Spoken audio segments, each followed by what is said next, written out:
Selamun Aleyküm ve Rahmetullahi ve Berekatuh. Bir Müslüman doğanma soraptırla, bir adam vam mesken alttır. İnha öy salıp, onun hem kısıtlarını vaktinde döküyor. Bunun günahdığına biliyek, yöne şol öyün vam mesken bilen salınan öyün hükmü näme? Bäziler aýdy hukman şol öyün özüni sadaka vermeli. Bäziler aýdy şol alan pulun miqdarınça nädär wam bilen bolsaň şonu sadaka bermeli.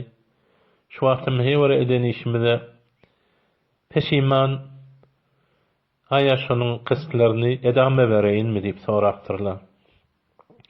Edi musulman dogullar ol öýüň özü haram däl, onuň içinde namaz ibadetlere haram diýip bolmaýa.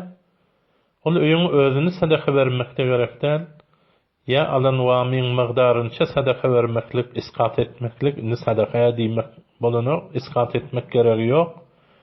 Pagat sen tawba etmeli, öňkü işiňe peşiman bolmaly, geljekde tekrar etmeli. Onu fawran tesbihe hesap etmeli. Yani tawbaň bir şerti günahdan, şu wagt günahdan çekilmek, sen şu wagt şu perbendäni kullen tesbihe hesap edip qat etsen, şonda wagan peşiman boldygyň bolýar, wagan tawba etdigiň bolýar.